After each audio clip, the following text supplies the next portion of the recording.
येत्या 23 तारखेला मंगळवारच्या दिवशी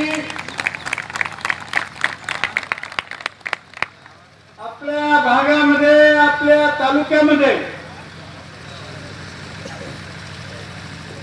माढा लोकसभा निवडणुकीसाठी मतदान होणार आहे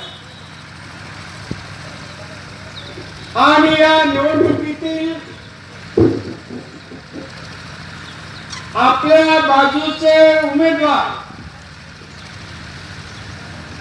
राष्ट्रवादी काँग्रेसचे नेते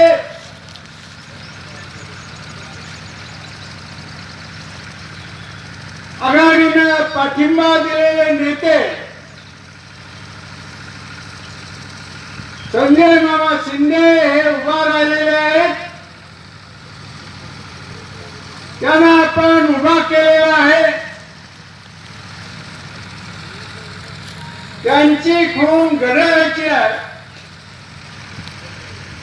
त्या घड्याळापुढचं बटन दाबून प्रचंड मताने विजयी करा ही विनंती करण्यासाठी आपल्या समोर उभा आहे.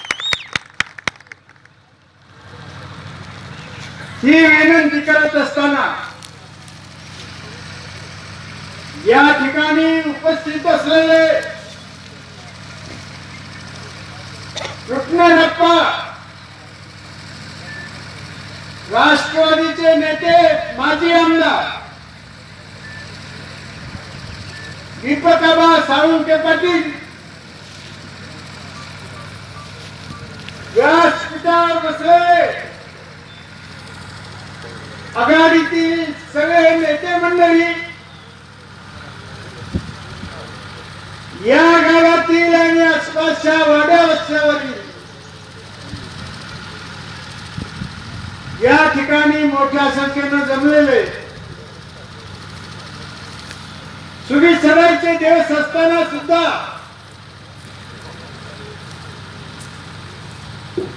ऊन तापत असताना मोठ्या संख्येने उपस्थित झालात. आपलं सगळ्याच या ठिकाणी अंतःकरणपूर्वक स्वागत करतो. संजय मामाने माझे आभार मानले या सभेला उपस्थित झाले म्हणून. संजय मामा आभार मानण्याचं काही कारण नाही. विधानसभेमध्ये ज्येष्ठ आमदार म्हणून माझ्या नावानं या ठिकाणी उल्लेख केला जातो. विधानसभेमध्ये श्रेष्ठ आमदार होत असताना या गावाचा मोठा हातभार आहे. या गावानं एक मतानं मतदान केलेलं याची माझ्या अंतःकरणामध्ये जाणीव आहे. एक कर्तव्याचा भाग म्हणून या ठिकाणी या निवडणुकीसाठी बोलण्यासाठी, 4 शब्द बोलण्यासाठी उपस्थित झालो.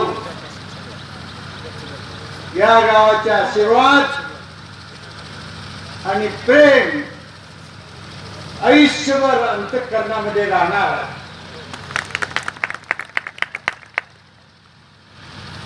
या निवडणुकीमध्ये संजय मामाला का मतदान करायचं? लोकसभेची ही निवडणूक आहे. लोकसभेच्या निवडणुकीमध्ये आज चर्चा चालू आहे.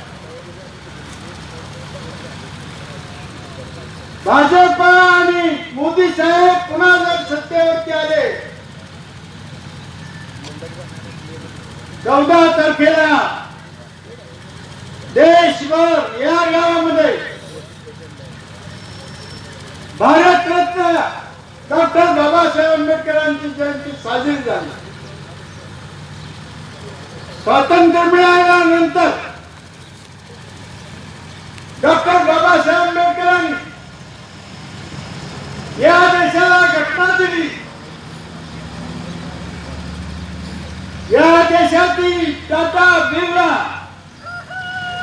हजारो कोटीचा मालक, यालाही एकच मत. आणि या गावामध्ये बांधावर राहणाऱ्या शेतमजुरावर सुद्धा एकच मत. राजकीय समानता दिली. मोदी साहेब आणि मोदी साहेबांचा पक्ष सांगतो,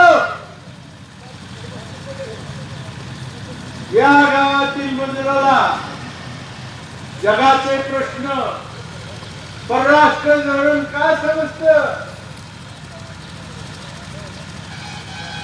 घटना बदलण्याचा प्रयत्न करतायत. आणि तुम्हाला दिलेले हक्क आहेत, घटनेने दिलेले हक्क आहेत. उद्या जर मोदी सरकार सत्तेवरती आलं, या देशामध्ये भाजपचा पक्ष सत्तेवरती आला,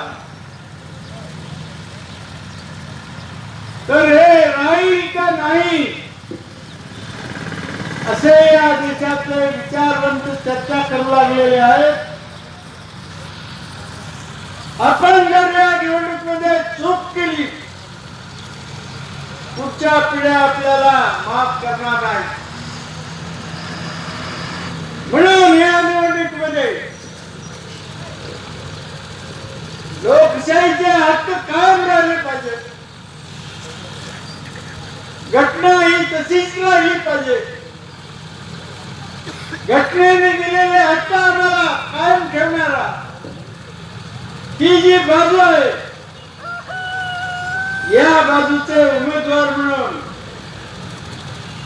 काँग्रेस पक्ष, राष्ट्रवादी काँग्रेस पक्ष, शेतकरी कामगार पक्ष, रिपब्लिकन पक्षाचे, या सगळ्यांनी मिळून जी आघाडी केलेली आहे, घटनेचं संरक्षण करण्यासाठी या निवडणुकीमध्ये आपल्याला जागरूक राहून संजय मामा शिंदे साहेबांच्या घड्याळाच्या चित्रपुरचं बटन दाबणं हे आपल्या कर्तव्याचा भाग राहणार. माढा मतदारसंघ हा ग्रामीण भागातला मतदारसंघ आहे. शेतीवर अवलंबून असणारा मतदारसंघ आहे. 5 वर्ष लोकसभेच्या ज्या निवडणुका झाल्या, त्या निवडणुकीमध्ये काय काय आश्वासन दिली त्याचा पाढा इथे वाचलेला आहे. शेतीवर कष्ट करणारा जो माणूस आहे, जो शेतमाल पिकवतो, खर्चावर आधारित दीडपट हमीभाव देऊ, 2022 सालामध्ये या शेतकऱ्याचं उत्पन्न दुप्पट करू, सगळी कर्ज माफ करू, वर्षाला 2 कोटी रोजगार निर्माण करू, या देशातले जे सुशिक्षित बेकार आहेत त्यांना नोकऱ्या देऊ, अशा अनेक आश्वासन दिली. एकही आश्वासन पार पाडलं नाही. एवढा मोठा सोलापूर जिल्ह्यामध्ये दुष्काळ पडला. काल मोदी साहेबांच्या विरुद्ध सभा झाली. या जिल्ह्यातल्या जनतेची ही अपेक्षा होती, मोदी साहेब दुष्काळावरती बोलतील, या दुष्काळी भागातल्या जनतेला दिलासा देण्यासाठी काहीतरी बोलतील. एक शब्दही ते बोलले नाहीत. याची प्रचिती तुम्हाला आलेली आहे. ग्रामीण भागातला दुष्काळ, ग्रामीण भागातली परिस्थिती, शेतकऱ्यांची परिस्थिती मोदी साहेबांचं आणि त्याचं काही देणं घेणं नाही. अशा तऱ्हेचं पंतप्रधान आपल्याला लाभलेले आहेत. याला देशाचे लोक कंटाळलेले आहेत. मी सांगतो अशातला भाग नाही. एक उदाहरण देणार आहे. गेल्या डिसेंबर महिन्यामध्ये या देशामध्ये हिंदी भाषिक राज्यामध्ये निवडणुका झाल्या.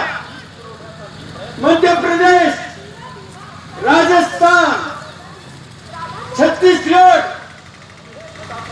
या राज्यामध्ये 10 वर्ष भाजपची सत्ता होती, भाजपची सरकार होती. त्या ठिकाणी या सगळ्या आश्वासनाला हरताळ पावला. दिलेली आश्वासनं पूर्ण करू शकले नाहीत. म्हणून त्या तिन्ही राज्यातल्या जनतेनं 10 वर्षाची भाजपची सत्ता परिवर्तन त्याच्यामध्ये केलं आणि त्या ठिकाणी काँग्रेसची सत्ता आलेली आहे 3.5 महिन्यापूर्वी, डिसेंबर महिन्यामध्ये.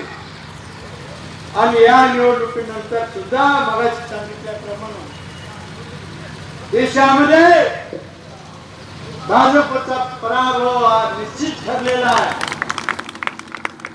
या भागातल्या भाजपचा उमेदवाराचा पराभव निश्चित ठरलेला आहे. मी काही टीका टिप्पणी करणार नाही कुणावर. तो माझा स्वभावाचा भागही नाही हे तुम्ही पाहिलेला आहे. तुम्ही पक्ष बदलला पण आपली बाजू बदलण्याचं काय कारण आहे? मी एवढं सांगतो, ऊन तापत चाललेला आहे. इथं जर मोठ्या संख्येने जमलात, ज्याप्रमाणे आतापर्यंत तुम्ही मला मतदान केलं 4-5 वेळच्या निवडणुकीमध्ये, 1500 मताचा फरक या गावाने दिलेला आहे. त्याचप्रमाणे उद्याच्या 23 तारखेला मगाशी सांगितलं यांचं पहिल्या क्रमांकाचे जे मशीन आहे 31 उमेदवार आहेत, 2 मशीन ठेवावे लागलेले आहेत. पहिल्या क्रमांकाच्या मशीनवरती क्रमांक 3चं घड्याळाचं चित्र आहे, त्यांचं नाव आहे, त्यांचा फोटो आहे. त्या चित्रावरती मतदान करून या खडूस गावातून संजय मामाची पेटी भरभरून पाठवून द्या एवढीच विनंती करून इथेच थांबतो. जय हिंद, जय महाराष्ट्र.